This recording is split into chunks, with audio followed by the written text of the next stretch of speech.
I'm Ian Harford and you're watching Team Wild Hunting TV.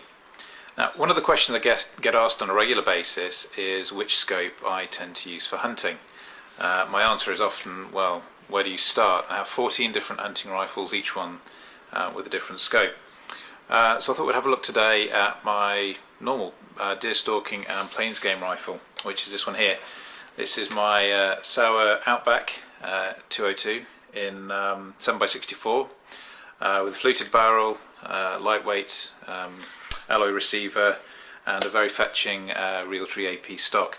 Now, just a bit on the stock, you can get these from Garland's Realtree AP stock. Now, you don't have to buy one of the Sauer Yukon, which is their previous camouflage model, so get in touch with Jamie Garland and they'll be able to sort you one out.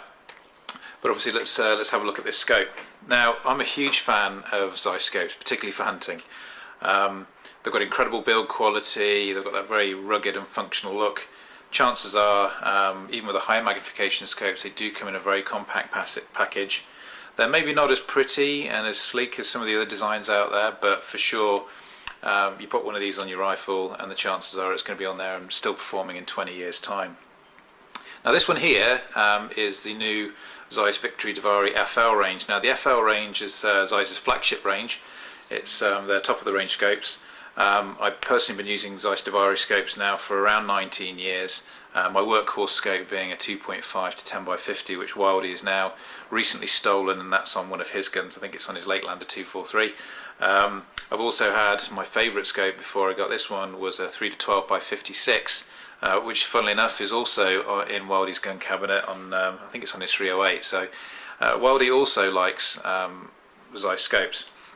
So this one was sent through to me this March from Zeiss for me to have a long-term test and review on, and it's kind of been all over the world with me, from South Africa, Zimbabwe, Hawaii, Georgia, Germany, you name it. It's done some work this year, and it's been a really impressive performer. Now, just have a look at some of the features of the FL range, which are slightly different, slightly improved on the previous Diavari. The build quality, I think, is the subtle touches, subtle differences which just make it look that little bit more robust. There's this huge casing that surrounds the adjustment, the windage and the elevation adjustments, and the parallax and the illumination adjustment here. It looks literally bomb-proof. But in addition to that, there are improvements in the clarity and the quality of the image that you're going to get from the scope.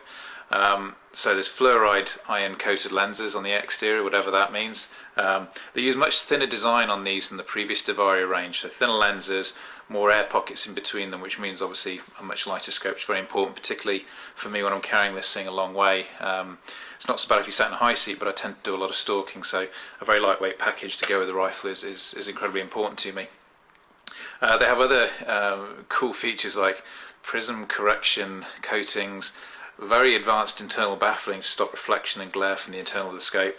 And one of my favourites is a low-tech coating on the external optics, which stops the rainwater or mist or dew from gathering on the optics. It causes it to ball and then pour off the lenses. So it's kind of packed full of useful hunting features, and like most other Zeiss scopes, the quality of the lens coatings is absolutely phenomenal. It gives you 15 to 20 minutes more time in that last bit of light or the first bit of light in the morning.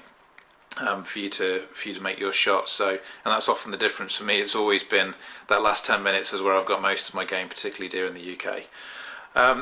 So other features on this scope in particular, it has my favourite illuminated reticle. So there's number 60 reticle, which is like a thin duplex, but with just the dot at the centre illuminated. I don't like completely illuminated reticles. I think it takes your eye away from the scope. You lose sight picture. This does have a rheostat type adjustment on the brightness, which is fantastic for the illumination. I don't like these click settings because you're always in a different amount of ambient light, whether it be moonlight or whether it just be a bright evening, and you do need to have that control and that adjustment.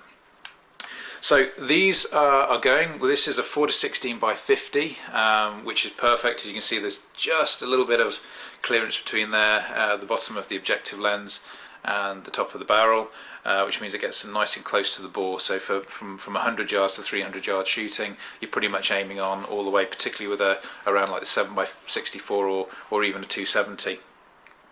So this retails for around £2 grand, maybe just under £2 grand. and I'm sure if you shop around you'll get a deal. So if you're looking for a new hunting scope and you're looking for something that's going to perform, that you can get years of good quality service out of, and the chances are they're never going to make anything better, then I can highly recommend the Zeiss Victory Diavari FL range. Click on to www.zeiss.co.uk for more information, and if you have any more questions about this particular scope, or if you want to see some of my hunt reports and the other reviews from using the scope, then go to www.ianharford.com. Always happy to answer any questions, so feel free to get in touch.